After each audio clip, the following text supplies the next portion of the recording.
So, Carin, it's so nice to see you. It's been a long time. It has been Uh, good to see you too. Thanks for sending follow. Thanks for your patience. Actually, no, I no think problem. it's been months since I originally was like, oh, I will do that. So thank you. No problem. I'm here whenever. Yeah. Um, so I'm just gonna start off with asking, when your journey started, who it involves. This is your time. Um, yeah. So my journey started 20 years ago. Um, and it involves my dad. So my dad passed when I was 20 years old, I'm 40 now, and he um he was very sick, but I didn't know. I mean, I was in college. I was in a very selfish time of life, and um, he was sick, but I didn't realize how sick he was. And then I came home from Thanksgiving break, and my mom, like literally the first night I was home, my mom rushed him to the hospital, and then he was in the hospital a couple days, and he was doing much better. He had oxygen and stuff like that, and then we got a call in the middle of the night, which I feel like is when they always come, and he was in the ICU, and turns out he had like they don't know. He took his oxygen mask off or something like that, and um, went into a coma, and then slowly throughout the course of a day lost his blood pressure just every 15 minutes. Pulse was lower, blood pressure was lower and lower and lower, and eventually he like we knew, I mean, obviously it was clear what was happening. So then I was like, oh, my dad's really sick, but a little too late. So Yeah. but I was Oh, 20. I'm sorry. It's Um, interesting. Oh, sorry. I was just gonna say no, it's go. probably interesting because I know that the grief and talking about grief it's not raw for me right now, so it doesn't mean it doesn't hurt sometimes. It just is that it's not like new and raw. Right.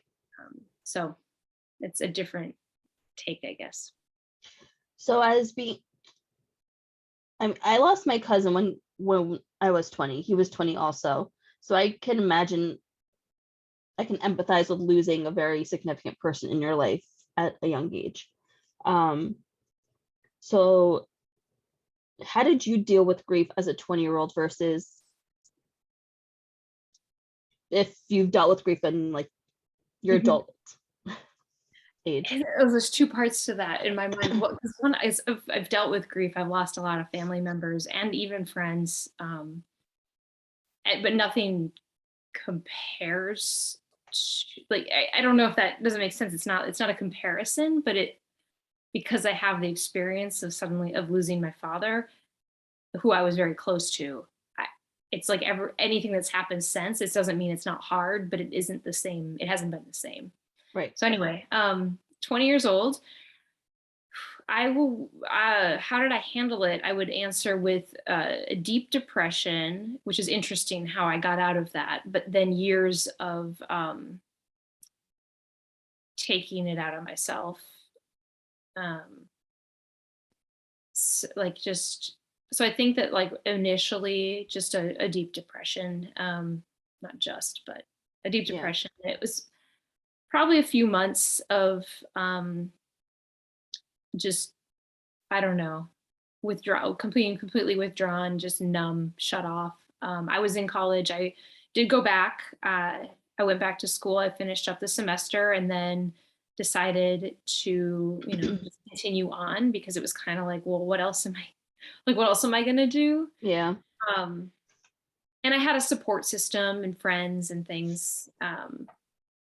So just in it, my mom really encouraged me to stick with that and stay in that environment. And actually, I snapped out of this deep depression one day because I had always really wanted to play hockey because I grew up watching hockey, and I had been practicing like all summer. My dad passed in November. So all summer I had been like learning to rollerblade to practice so I could start ice skating. And so then I started, as soon as the rink was open in the fall, I started actually ice skating. I bought hockey skates. I was like, really excited for this. And my dad passed, and I uh, was going to be on this co-ed hockey like rec league or whatever. And he passed, and I didn't actually get to play until it was probably like February. And they were like, Carin, we really need you to play, because they needed a certain number of girls. And even though I didn't know how to stop on ice skates, I was like, yeah, I'm totally gonna play. So I went, and I got pads from a girl who played in the league right before our game. And I got out there, and they put me in for like a minute and 30 seconds. And I didn't know how to stop. I could barely skate. The only way I could stop was by doing pirouettes. It was probably the funniest thing ever to watch. But that minute and 30 seconds of hockey, which is the only minute and 30 seconds I ever played, they never put me back out, and they never invited me back. I don't even know how to describe it. It just like snapped me out of really deep, really, really dark place. It's not that I was no longer in a dark place. I just was no longer in the deep, deep dark of it. Yeah. And even the next day, like my classmates and people were like, wow, you're like a completely different person today. It was like I was like smiling and laughing for the first time. But still in a dark place. And I took it out on myself. I made a lot of really bad decisions. I drank a lot I was in college, so I really leaned into the party scene of the potential college experience. I didn't treat myself well. I didn't respect myself. I didn't respect my body. And it came out in like a lot of ways. I lost a lot of friends. Like all that like anger that builds up is just like without actual processing of that, which a grief counselor one time, and it's interesting, we were just talking about that like wound reopening fresh, and that's like exactly what happened. And so I just said, I never want to go back there, because Yeah. I didn't see the value in me reopening that and then walking away with a pamphlet, which, you know, I know now better, but I was whatever, 20 at that, I was still 20. So just how I think back about like how the anger came out towards other people. Mm-hmm. I didn't know what it was. I didn't know how to process it. I just was really kind of mean to, and like sharp, very abrasive. So dealing with that and, you know, being young, how did your friends, sorry, Okay. you said you had support with your friends, but I don't know, I feel like 20 years old, Mm-hmm. like your parents aren't supposed to die when you're 20 years old. They're supposed Right. to, you know. So how did your friends help you?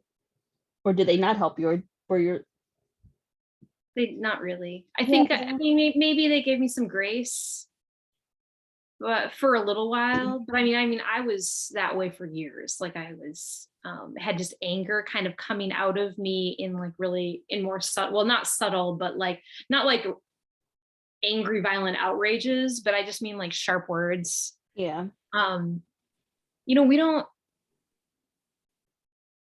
I think it's such a shame. Like one of the things I learned from this whole thing, but like it's such a shame that we don't process in the United States anyway. Grief is not in like, okay, I'll just say white culture anyway in the United States. Death is processed. It's not processed. Mm-hmm. It's like, here's your 2 days off of war. Oh, you lost a really close family member. You can have 3 days of bereavement instead of 2. Like, Yeah.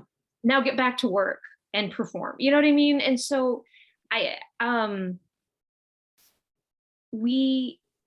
they didn't, my friends didn't handle it like they didn't. I think they gave me grace for a while, but I had a lot of friends pull away from me.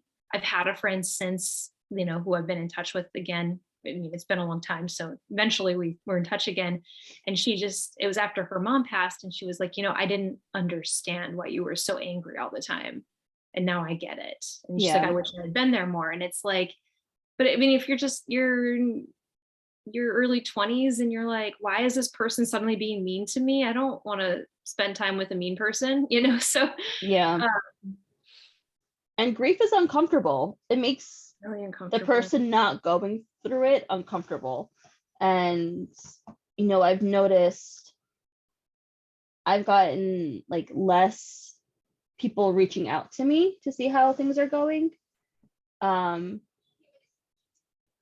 and I don't know, it's just because they've forgotten, time has passed, or like, oh, they have other things to worry about. But sometimes I wonder, like, is it because I'm like, I'm okay, or like I'm sad today, or they're just tired of hearing the truth? Because I can't like downplay how I'm feeling, which you shouldn't downplay how you're feeling. So it's just very interesting. And like we're grown adults, so it's very different than being 20 years old. Right. And I mean, in a time when, again, like I said, I mean, I feel like that our early 20s tend to be developmentally just a very selfish time of life. And Yeah. where we're very, it's like teenage years where we're just like our friends are the thing, right? But Mhm. it's still that, but now we feel like we're adults somehow, very Yeah. self-important. Um, yeah, I hear what you're saying. I think because as people get back to their lives, Yeah. they don't, and unless they've experienced it, they don't understand it. Yeah. And they can't, unless they've experienced it, I just don't feel like they can know that, yeah, you should keep checking in and Yeah. keep seeing, how somebody is. Like I said before, I was 20 when my cousin passed away, and we were 5 months apart, so we were very close. So I was in that same dark depression that you were in. I hated everybody, literally hated everybody. I don't think I smiled until, and he passed away in April, like September, October. Yeah. I was like, no, like, why doesn't anyone understand like what just happened? Like, how is the world still going? Right. Yeah, so 20 is a rough time. 20 was a rough time. It's almost, for the person grieving, the people grieving. It's like it's not fair. It feels very lonely because it's like all the other people who are closest to you they're not grieving, and so they are just going on with their life. And at the same time, like I can't expect my friends to have done anything different, Right. because it actually, life doesn't just stop, right? So as an adult, you've lost people. How has your grief experience been different? I know it's your dad versus other people. It's very different circumstances, but regarding like the emotions and how you dealt with it, and the people who were in your life, how they were supportive to you and things like that. yeah, trying to think about timelines. So I actually lost a couple grandparents and a godparent after, in like a matter of a year and a half. But I was still really in a grief process of my dad, and so it was almost like, it's sad, but I remember being at my grandfather's funeral, and one of my cousins was like, "Carin, you're not crying. Like you have to cry, you have to process this emotion." And they were all super upset, and I was like, "But you don't get it." Like, well, I did cry. It's not that I didn't cry. I mean, I'm a crier, so I cried. Yeah. But I was like, I was at their house when he passed, and he was under hospice care, and I was there when he passed, and I cried, and I, held my mom, who was there as well, and then all the cousins flew into town, and they were processing. Oh, that's a whole nother thing. Anyway, like they were processing, and I was like, no, I cried, but it's not. My mom even said the same thing. She's like, it's just not, it was her dad, but she's like, it's not the same as having lost her husband. It's just, Yeah. so it's not as raw. I've lost since then, I've lost all of my grandparents. I've lost an uncle, a couple friends, and it's just not, it has never been as raw and hollow. Yeah. The hollow just doesn't, it's not as Empty. hollow. So empty. Yeah. Yeah. So what were you starting to say about processing with your cousins? Oh, I mean, this is a total kind of different direction, but so This is your time. very, very recently, a which actually inspired me to reach back out to be like, oh, we gotta get this interview on the books here. One of my closest friends from high school, her father died very suddenly. Oh, I mean, what, 4 or 5 weeks ago, and very suddenly. And this is one of those moments where I'm like, well, this isn't a grief process for me. This is about me being there for a friend. Mhm. And so I went back to our hometown. I made sure I was there, even though we couldn't even see each other. And she's in that raw state. And I was just like, they had been in, she had gotten there, 5 days before the funeral. I was there for the funeral. And I just realized it's like the waves of people joining the grief process. Like if you are there when it happens, or like you are like early to the scene, so to speak. I don't mean the scene, but early to the process. You're already starting to move through your feelings in that process. And then new people come in. And when you're not in the state or in town, you're on with your own life and doing your own thing. And so then you arrive into the scene with people who have already started to move through their process. Mhm. But now you arrive, and now your process is fully real. My cat's going to join us. And I think about that a lot too, of just like how,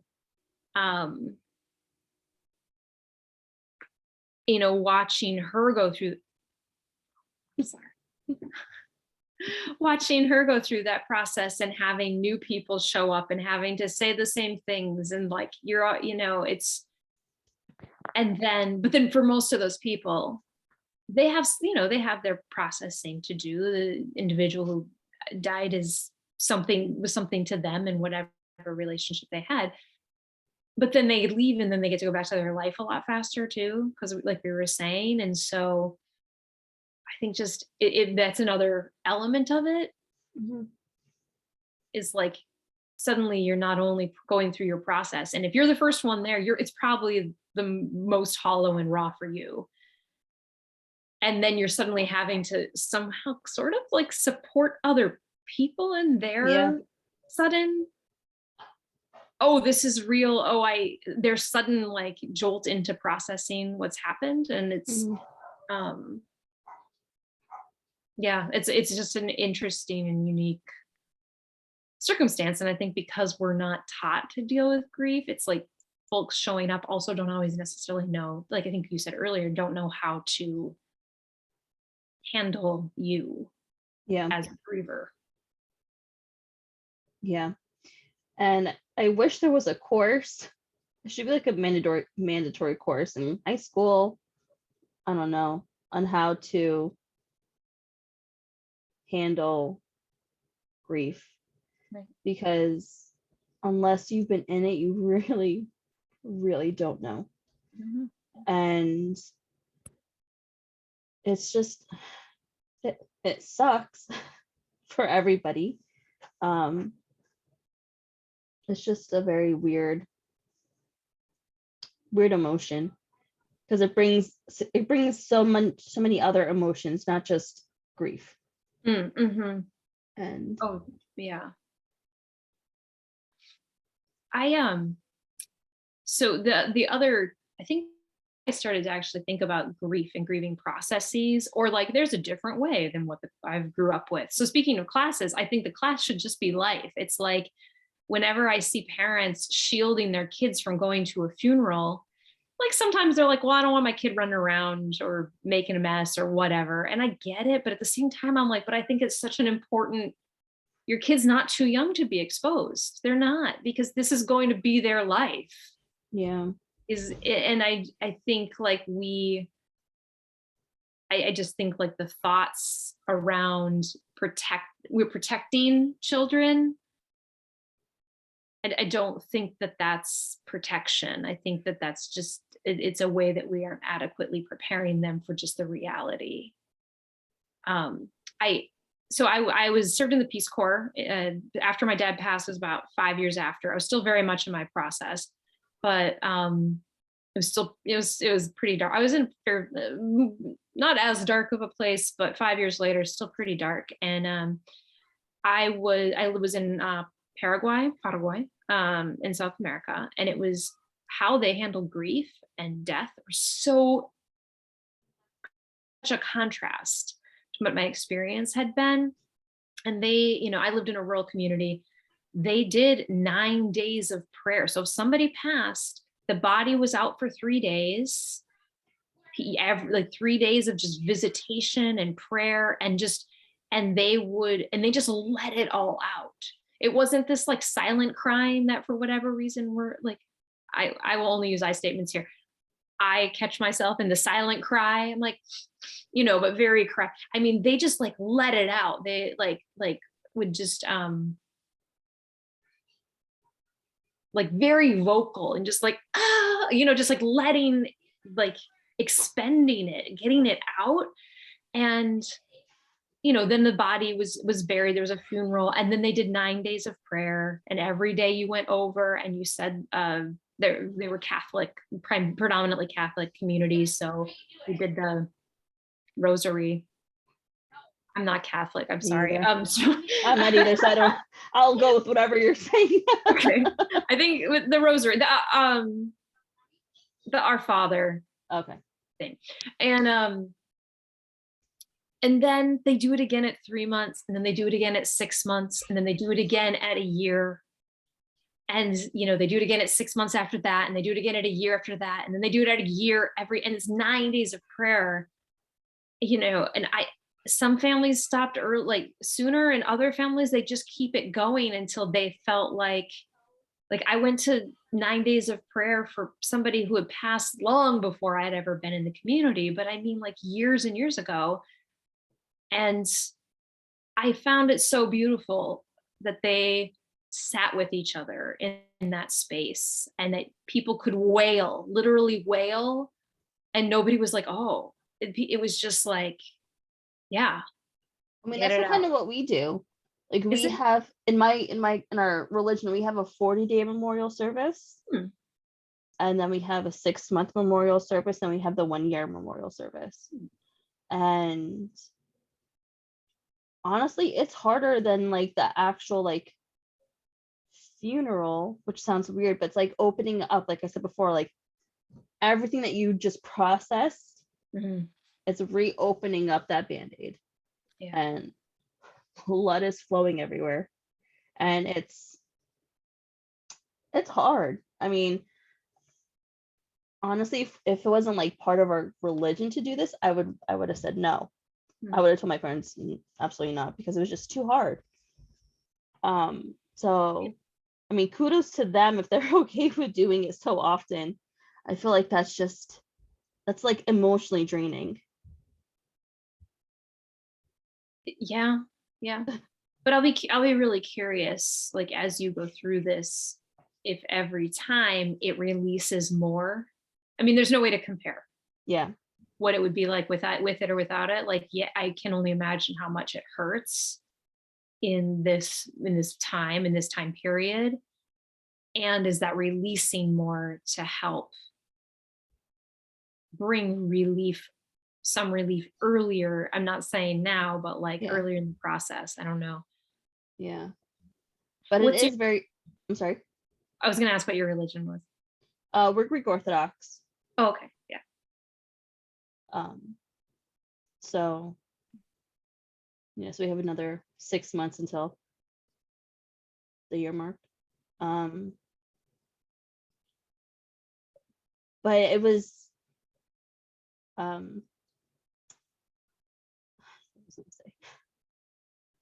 I've noticed, I don't know if you've noticed this, you're like going to funerals, like back in the day when we were younger, it was like a 2-day ordeal.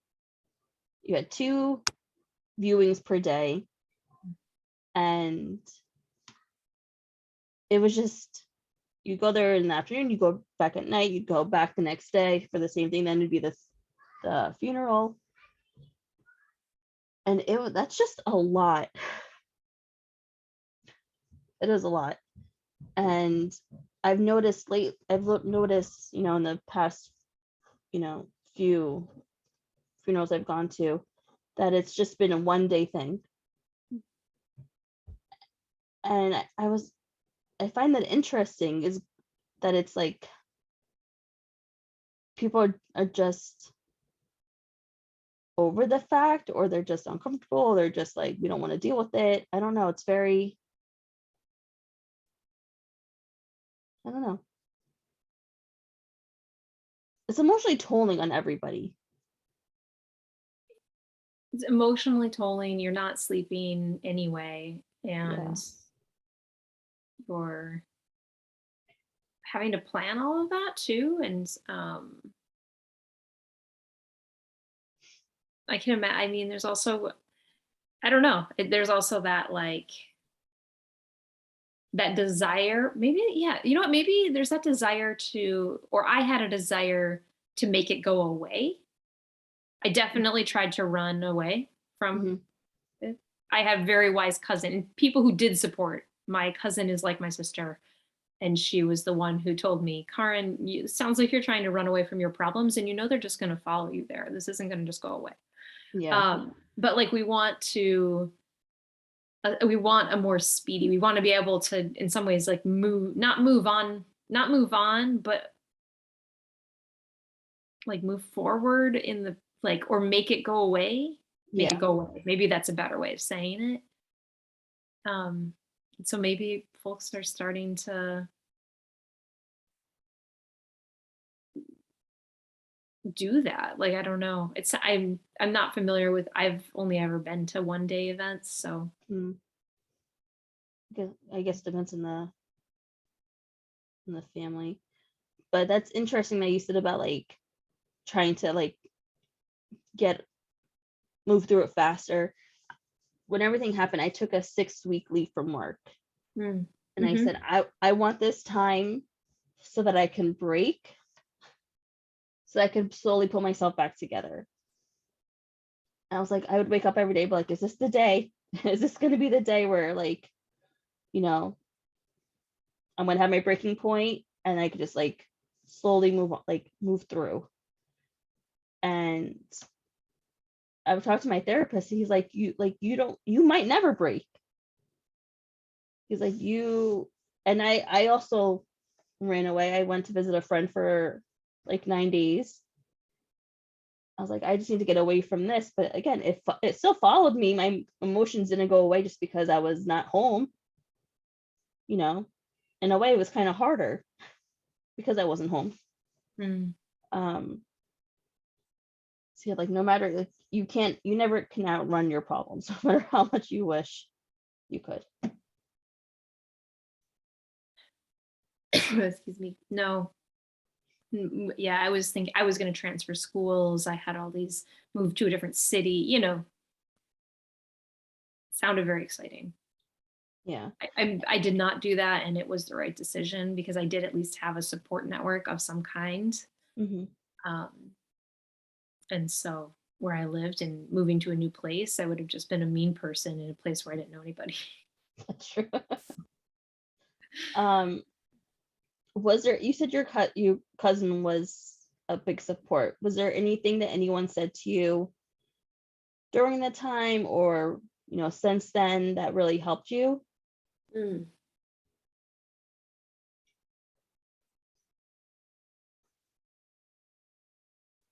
Well, my dad was really important to my cousin, my cousin's sister, as well. And so she also went through it. And the summer after he passed, I got to go to Europe. My mom was like working in Europe, and so I got to go with her one time. And my cousin and her boyfriend at the time were also over in Europe doing some like whatever young 20 or somethings do in Europe. And we all met up, and I think that we had been hanging, and then to complicate this story just a little bit more, we were actually hanging out at a good friend of ours. He was a foreign exchange student from our senior year of high school, and he went to the same university as I did. And so we were visiting him when this happened. But he was like having some trouble maybe with me. I don't know what I was like then, but I probably was hard to deal with. And I don't, there's not exact words, but just like the empathy that my cousin showed me, and just like, she was like, because I was having a hard time. I was like, I think I should just, I was there for several weeks and I was like, I think I should just go back early and, just making big moves because that's just trying to change things. And she was just like, of course she just was like able to be like, of course you, and like normalize it and be like, of course your dad died, Carin. Like, your dad died. Like, you are still going through it. You're like, so she just was like very, very empathetic. And I think that's probably the most important thing that helped me, was just somebody else's empathy for like what I was feeling. Um, and just an understanding Yeah. around it. I mean, if anyone were to tell you like you shouldn't feel this way, shouldn't isn't someone you should have in your life. And I feel like people, so going back to people getting on with their lives, it's like, unless you've experienced it, it's like you think that it's like people, it's like there is no timeline, right? There's no, yeah, there's a general process, 5 steps of stages, 5 stages of grief, right? And we all go through them in whatever timeline and process we do. And sometimes we don't really experience one of them, but sometimes we experience one really deeply, right? And but there's no book that will tell you exactly what it's going to be like, or what you're going to experience, or what the timeline is, or I don't remember where I was going with that. um,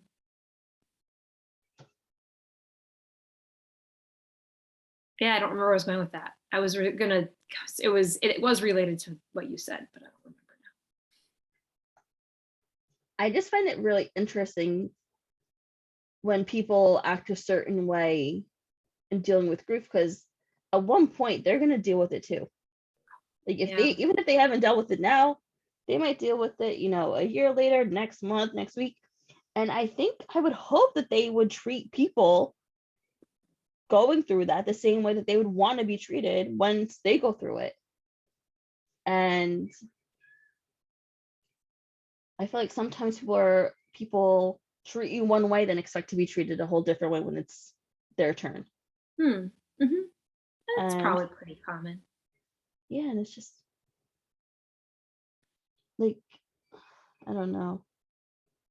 I think that it's like comments, like when people, this is what I was going to say, but it's like when people are like, oh, shouldn't you be over that by now? Or, and that doesn't have to just do with death either. Like we can grieve the loss of like a friendship, like a relationship, or a romantic relationship, or the end of a job, or like they're like, and they're all, grief still exists. It's just takes a different form maybe.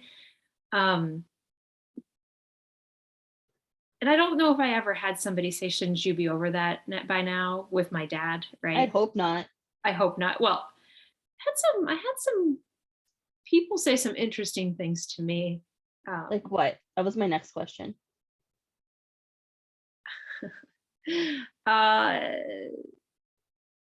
Very, very, or I have a cousin who is very, very into, or strong believer and follower of their faith, said to me, I'm so sorry. I'm so sad that your dad went to hell.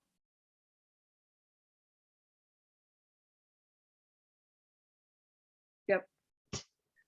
Please tell me you don't talk to this cousin anymore. Oh no, I do. Oh my God. I do. At some point, they didn't mean it in malice. Maybe it was part of their process. I don't know. They didn't mean it in malice. Wow. But yeah. And I think it was more just like the actions of like not like slowly not wanting to hang out with me and not definitely not wanting to talk to me about it, but like more the actions. That's like a really extreme thing. I know that's an extreme thing, and I think it's just also youngness, right? Because that was also 20 years ago. They were also 20 years younger. I don't think they would ever say that to me now. Yeah. But Wow. I mean, actions definitely speak a lot louder than words do. mhm. Um, and it's just like the simple things that really make like the biggest difference Yes. when you're dealing with it. Mhm. And I think people, and what I've experienced, they think that in order to help someone who's going through grief, you need to do like this big grand gesture, this big like have the right words, say the right things. But like there's nothing that you can say that's going to make me feel better. As nice as the words that you're saying are, they're not going to bring back like your dad, my sister, my friend. They're not going to bring them back. Um, and I feel like people just put too much pressure on themselves to do what they think is the right thing or like the Mhm. perfect thing to say or whatever. Um, my best friend just lost her grandfather last week, and she was very close with him. So I went over Friday. I brought Chinese food. I bought all the sangria, and we like binged watched trashy 90 Day Fiance. I don't know. And she talked about a pair of pants that she had to return that her mom bought, her grandfather a few weeks ago. And she's like, I just don't want to look at them. I look at them and I started crying. And I said, I'll return the pants for you. Like it's something as simple as doing Mhm. like just a small thing like that can really go a long way. And I think I wish more people knew that. Mm. And I wish like and like sitting just being there. Mm-hmm. Like I think we need to be better at surrendering to the fact that there's literally nothing that we can do. Right. There's not. Like we could make it worse probably. We can make this person feel worse. We're probably not going to make them feel better, but the best that we can, but it doesn't mean they want to be alone. Right. So just sit with it. Just Mm-hmm. sit and let it exist and be, and don't feel like we have to fill the silence or use words. Um, Well, silence makes people uncomfortable. it does. So people always need to be saying something. So silence and grief, That's like the worst. that's the worst combination. But sometimes you just need it. Sometimes you just need someone to sit next to you Mhm. and hold your hand. Yep, it's absolutely true. That's all you need. Um, and I wish, I think that if I wanted people to know something, so I have a moral, or not a moral, a phrase, like, but anyway, something. I always go to the funeral. I will always go to the funeral. Um, if there's any way I can, I will take off work to go to a funeral. I will get to that funeral because I feel like that's the only time it seems like that we're allowed to process. And so, and we go to funerals for different reasons. Sometimes it's for ourselves, sometimes it's for the other people who are in fact grieving, like my friend, right? I mean, I knew her dad, it was sad. And I mean, I don't think I had seen him once in like 15 years. It's not, yeah. it was sad, but I was more sad for the family and just like feeling for her and her experience and what she was both going through and going to go through, right? Mm-hmm. And I think, like, I remember my friends who made the trip, 2-hour trip to come to my dad's funeral. I know who was there, and it was 20 years ago. Yeah. And I also know who wasn't there, Right. who I really needed to be there. Mm-hmm. And I don't know if people realize the importance of that event or the prayer or whatever, a family does to recognize the person. I had a friend drive 4.5 hours from Virginia to be there. She didn't make it to the funeral, but she was there in case I needed her. I didn't even know she was coming until she texted me saying, I'm in your area. I was very confused. I'm like, why are you here? She's like, I'm here in case you need me. Like, I'll never forget that. Right.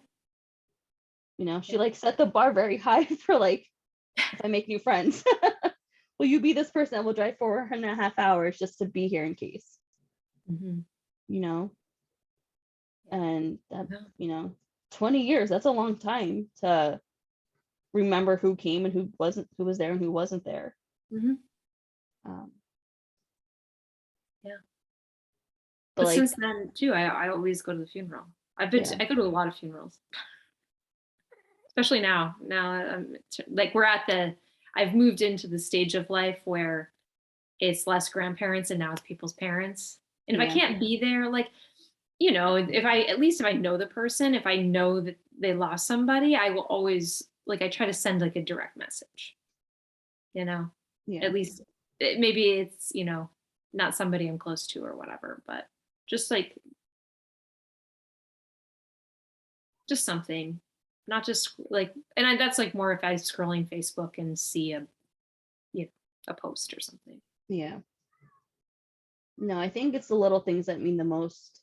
That mean the that really help someone who was going through stuff with stuff. Why do you think that is? Why it's the little things? Yeah. I feel like the little things are more thoughtful. Like, if you, I don't know.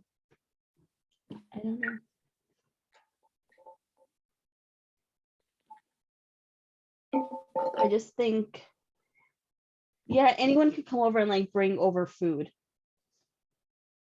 Like, anyone can do that. But like, I have friends who say, I want to go to the cemetery. Like, when can we go? Not everyone's going to do that. So it's just, things like that.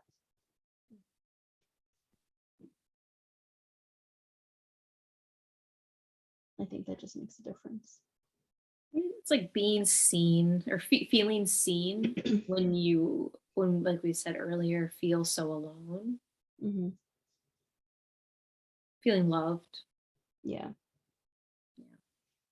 Like, my best friend said that she wanted to go to the cemetery on her own. She said, I was going to go by myself.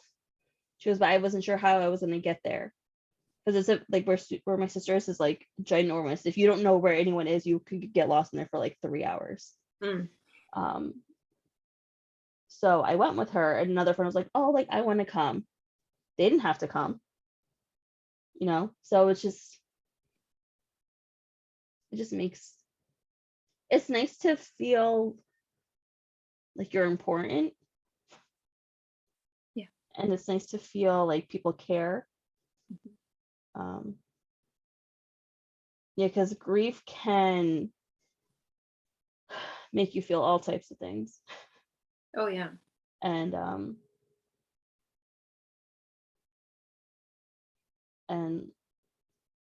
don't know, I think feeling loved is a very underrated feeling. So when you get it, it's kind of want to hold on to it. Yeah. Especially when you're feeling so sad. Yeah. I don't know if you could hear that, but she wants her dinner. So that's it's that time.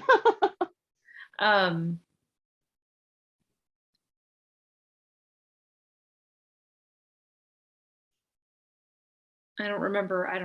She distracted me from what I was going to say.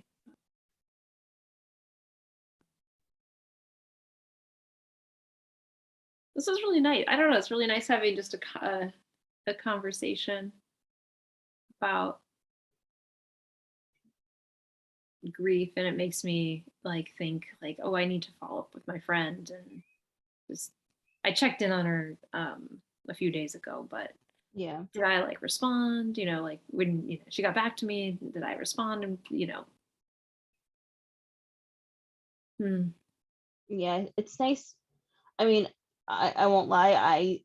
If people reach out, I might not always respond because I'm just like not in like the right headspace, or I'm just like, want to be left alone. But I mean, those messages are seen and they're appreciated anytime I get one, Yeah, you know. And definitely. I I'm lost a sure friend. Sorry. your friend is super appreciative that someone is reaching out and, you know, letting her have her space and, being there whenever she's ready to, Hmm. have the company and stuff. Yeah. I lost a friend back in July, I'm sorry. and thank you. Yeah, sudden. And a lot of people reached out to me because they knew that we were close friends from like life. We were like lifelong friends, old family friends, etc. And it almost took me by surprise because I certainly wasn't thinking of myself. I was thinking of his family, Right. or friends that I knew that were like way closer to him, right? And so when people reached out to me, I was kind of like, oh, like I was surprised that people thought, hey, Carin, I know you're really close to them. Are you like that people thought of me? And it did. I'm trying to. It played a role in my processing of his passing. So That's nice though. mhm. It's nice to feel like you were important to that person, like other people saw that you were.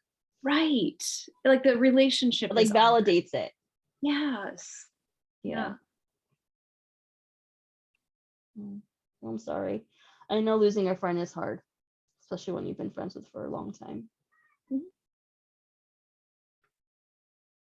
But how Well, I was know, and I know that you lost your friend suddenly as well. So, yeah. Um how was your grief process through losing your friend?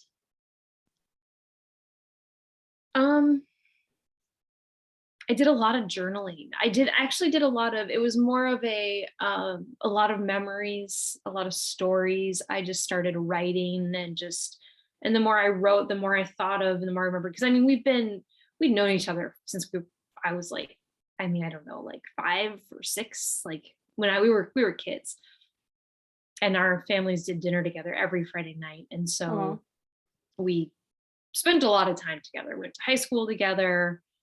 After we went to college, we didn't see each other as much, but we still, met up here and there. In our adult life, we kind of came back together at my mom's house on the lake. And so, just like it's like every one story just led to another, led to another, led to another. And I knew right away that I would be speaking at the memorial whenever it was happening. They had decided to wait, right? And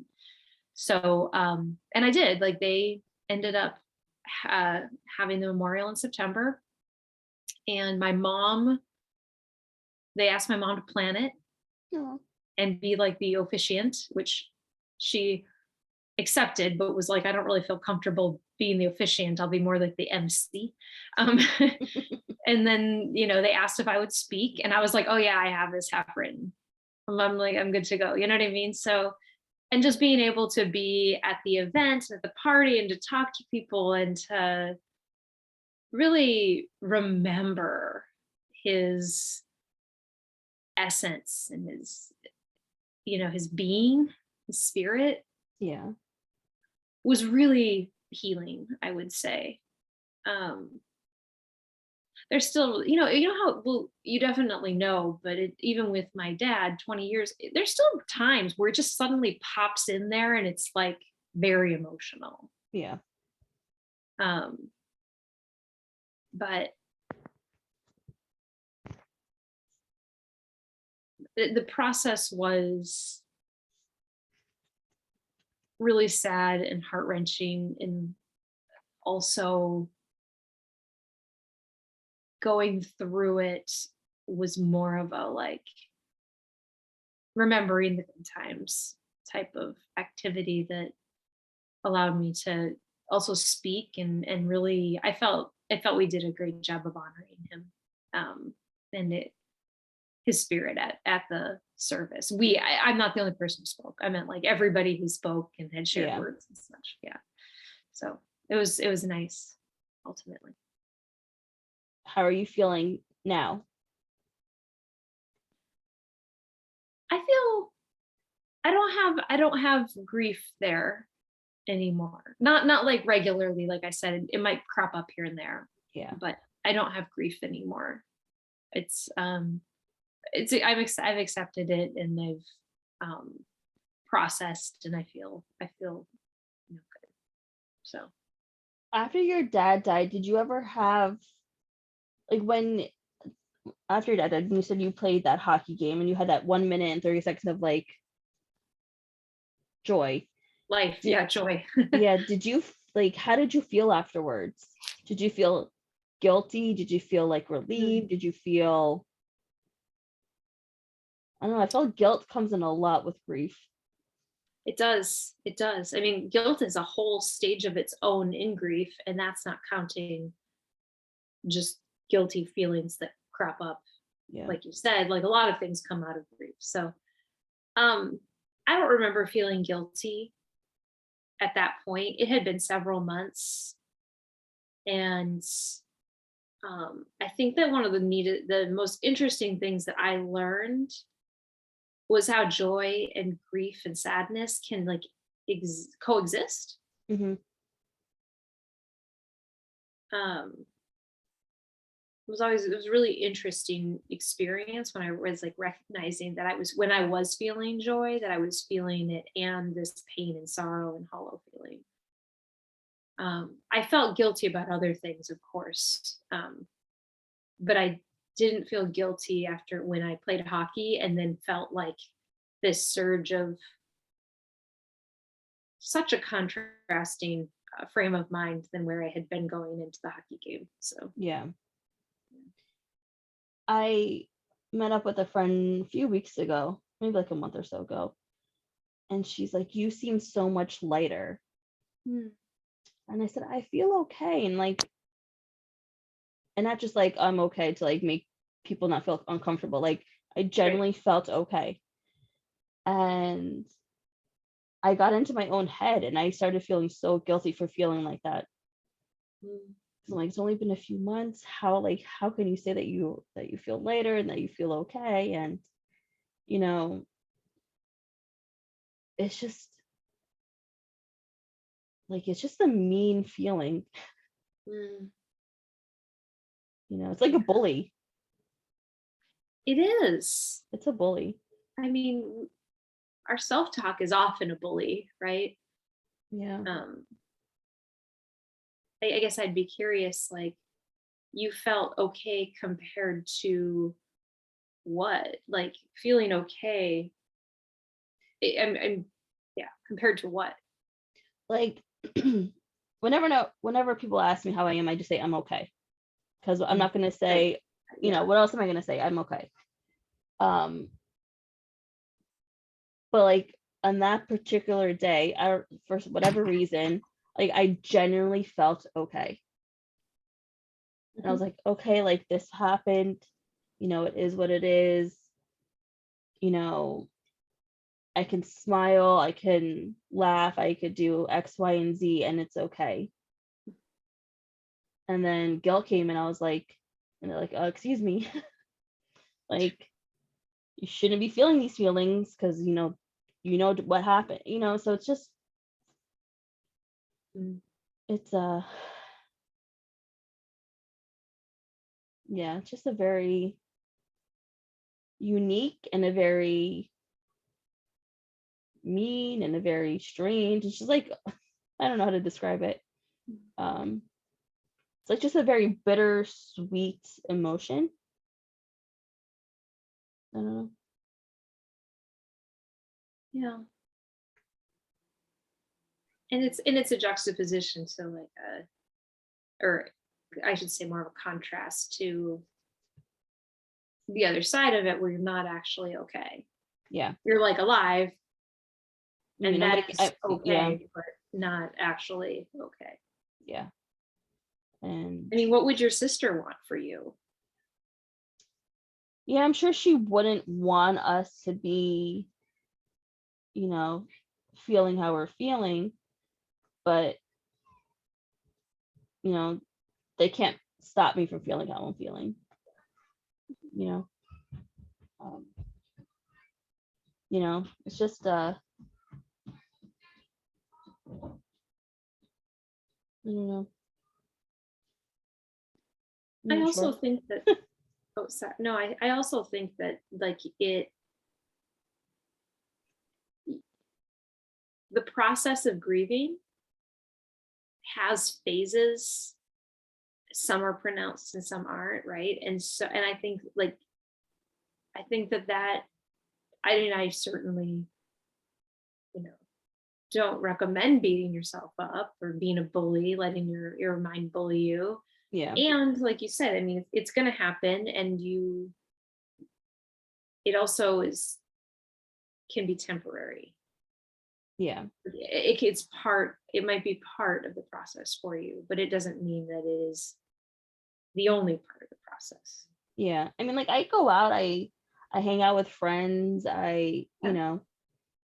I see it's usually like the same people, which I'm fine with because these are people who have been there for the last few months. So all like Yeah. the sad eyes and all like the how like all that's gone. So it's so much easier. Um, Hmm. I feel like the sad eyes just kind of makes everything so much worse when you're trying to get through a day. And and there are times where I'm not even thinking about it, Hmm. and I'm just out enjoying myself. But then when you like sit and really think about it, and you're like, all right, this like really happened. Yeah. That's when all those feelings kind of come together.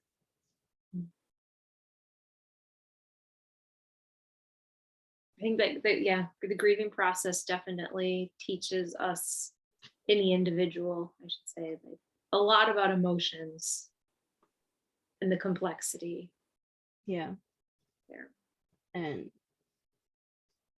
there's just a lot that we don't know. There's a lot that you will discover about yourself that you didn't know that you needed to discover about yourself. Mm. um I think grief teaches you what you will allow to happen in your not allow to happen, like allow in your life, and what you're willing to accept and like not accept, and kind of things that needs that to happen for you to learn things. But I feel like there are only certain things that you can learn in with grief.